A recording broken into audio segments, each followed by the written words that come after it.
Alabama, hiding a canyon where the walls pulse with living light. And that's not even the strangest part.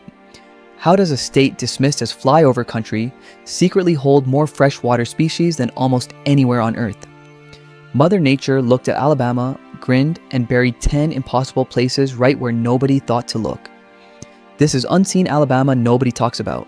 10 amazing locations most Americans miss. And number 6, a waterfall haunted by a legend so tragic the town built a monument to a girl who jumped will change how you see the entire South. Let's go. 1. Dismals Canyon. We're starting with a place that looks less like Alabama and more like a fantasy novel. Dismals Canyon, an 85-foot deep sandstone gorge in the state's northwest corner. The reason you drive here is not what you see during the day. After sunset, thousands of dismalites ignite on the moss-covered walls, bioluminescent larvae emitting a blue-green glow so unearthly that early settlers believed the canyon was haunted. This is one of only a handful of places on Earth where you can see this organism in this density. Fun fact, dismalites are fly larvae, not worms, not fireflies, making them one of the rarest bioluminescent species in North America. Guided night tours are the only way in after dark. Wear boots with grip. The rocks stay slick year-round. Leave the flash photography at home. Best viewing, late April through September. From glowing canyon walls, we now trade living light for living water because our next stop holds the wildest backcountry east of the Mississippi and a waterfall most people will never find. 2. Sipsey Wilderness/Bankhead. They call this the land of 1,000 waterfalls. Sipsey Wilderness, 25,000 acres of old-growth forest, sandstone bluffs, and some of the most remote terrain in the eastern United States. The Star is a 90-foot waterfall hidden so deep most Alabamians don't know it exists. No signs, no paved trail, no parking lot, just a faint footpath worn by generations of locals who kept the secret. Fun fact, Sipsey was the first designated wilderness area east of the Mississippi. Its forest holds trees over 250 years old, a living museum of what the Southeast looked like before European settlement. The hike is unmarked, roughly 6 miles round trip. Download offline maps, there's no signal, and carry more water than you think. Best time, spring when the falls run full volume, or autumn when the hardwoods turn gold. From hidden cascades, we now journey to a place where an entire civilization rose, ruled, and vanished, leaving behind pyramids older than most European cathedrals. 3. Moundville, Archaeological Park. 20 miles south of Tuscaloosa, the ground rises into something impossible to ignore. 29 earthen mounds across 320 acres. Temple platforms, burial sites, and the foundations of what was once the second largest city in what is now the United States. Around 1250 AD, Moundville was a political and religious capital. 1,000 people inside the walls, 10,000 more in the surrounding valley. The largest mound rises nearly 60 feet, built entirely by hand, one basket of earth at a time.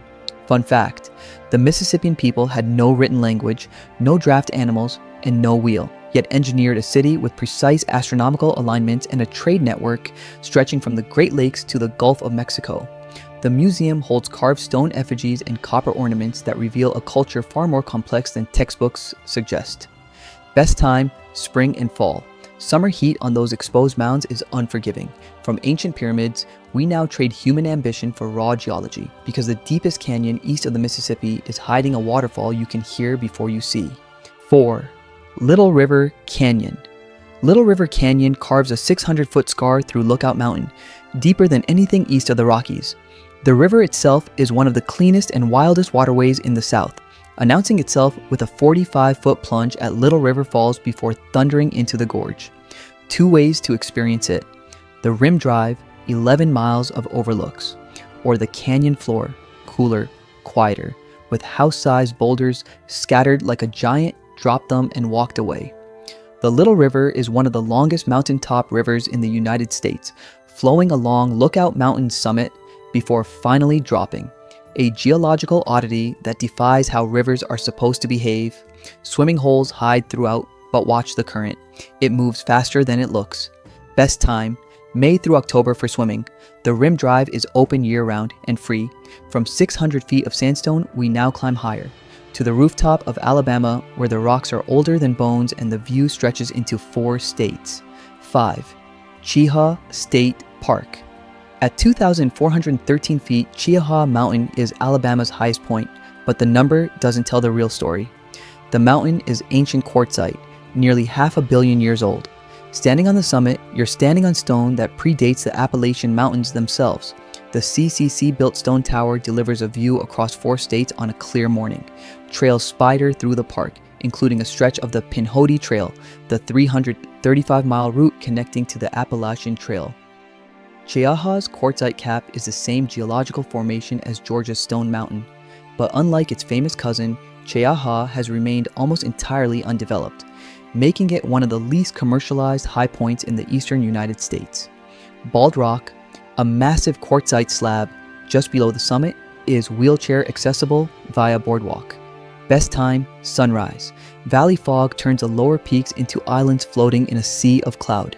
From ancient quartzite, we now turn toward tragedy because our next stop lands exactly where I promised, and its story is more haunting than the 90-foot drop in itself. 6. Noccalula Falls. 90 feet of water into a limestone gorge, but Noccalula Falls is famous for its ghost. Legend says a young Cherokee woman named Noccalula was promised by her father to a man she did not love. Her heart belonged to a warrior from her own tribe. When her father refused to break the arranged marriage, she climbed to the edge and jumped. In 1969, Gadsden erected a bronze statue of her at the gorge's edge. She's been standing there ever since. Fun fact, historians debate whether the Cherokee inhabited this specific area, but the legend has survived more than 150 years, making it one of Alabama's most enduring pieces of folklore, accurate or not. A trail leads behind the falls into the gorge. Temperature drops 10 degrees in the shadow of the rock wall. Best time, after heavy rain, when the cascade doubles in fury. From a legend carved in water, we now trade tragedy for a coastline that shouldn't exist this far north. Turquoise water and white sand the Caribbean would be jealous of. 7. Gulf Shores and Orange Beach, 32 miles of white quartz sand meeting emerald green water. This is Appalachian quartz ground into dust over millions of years, washed into the Gulf and pushed back onto shore. The sand is so fine it squeaks under bare feet, and so white it stays cool even under direct Alabama sun. The water shifts from blue to green depending on the angle of light. It looks like the Caribbean. People argue in the comments, let them. Fun fact, Alabama's Gulf Coast sand is 99% pure quartz, among the whitest and finest beach sand on earth. Gulf State Park Pier stretches 1,540 feet, the longest fishing pier on the Gulf of Mexico. Best time, October. Water's still warm, crowds are gone, sunsets are the best of the year. From quartz white sand, we now head deep into the Appalachian foothills. Because our next stop is a place so remote and strange that a 19th century preacher named it the Walls of Jericho. 8. Walls of Jericho. Near the Tennessee border, the ground simply opens. A limestone sinkhole the size of a cathedral, walls rising 200 feet on 3 sides, and at the deepest point, a waterfall spilling into a pool so clear you can count every pebble at the bottom. A traveling preacher in the 1800s decided this was the most biblical landscape he'd ever seen. He wasn't wrong. Getting here is a pilgrimage, steep 3 miles down, punishing 3 miles back up. The Walls of Jericho is a karst amphitheater, formed when underground limestone caves collapsed, leaving a natural bowl with near vertical walls. One of the most dramatic features in the entire Appalachian foothills.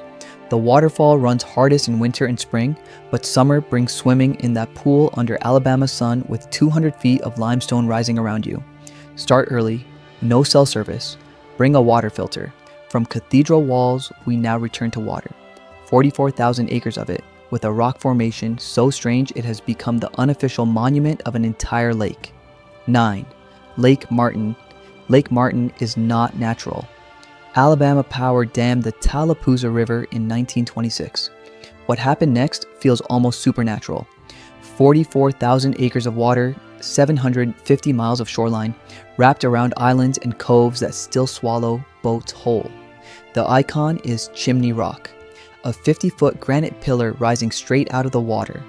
A freestanding chimney that somehow survived the dynamite and flooding. On summer weekends, pontoons surround it like a floating amphitheater. Fun fact, at completion, Lake Martin was the largest man-made body of water in the world. briefly placing Alabama at the center of the hydroelectric universe. Rent a kayak or pontoon. The shoreline is far too complex to explore from land. Best time, weekdays when the crowd vanishes and the water turns to glass. From a lake that swallowed a valley, we now reach our final destination. A fortress at the mouth of Mobile Bay, where one admiral gave the most famous order in American naval history. 10. Fort Morgan and Fort Gaines. 2 forts, 1 channel, Fort Morgan. A pentagonal brick fortress completed in 1834. Fort Gaines, directly across on Dauphin Island, its twin. Together, they guarded the entrance to Mobile Bay. August 1864. Admiral Farragut led 18 Union ships into the channel. When the lead vessel struck a mine and sank, the fleet hesitated. Farragut's response entered history. Damn the torpedoes. Full speed ahead. He ran the gauntlet, captured the bay in 3 hours. The war in the Gulf was over. Fort Morgan is built from more than 40 million bricks in a star pattern engineered to deflect cannon fire.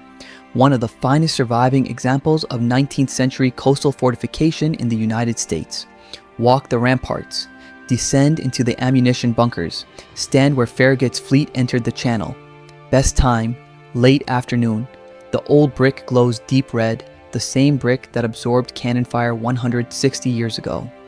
If this changed how you see Alabama, from glowworm-lit canyons to an admiral's impossible gamble, hit like, subscribe for more unseen places, and comment which spot you'd visit first. If this video made you laugh, dream, or scream road trip, you will love the next video. Click here. The next wonder is 1 click away.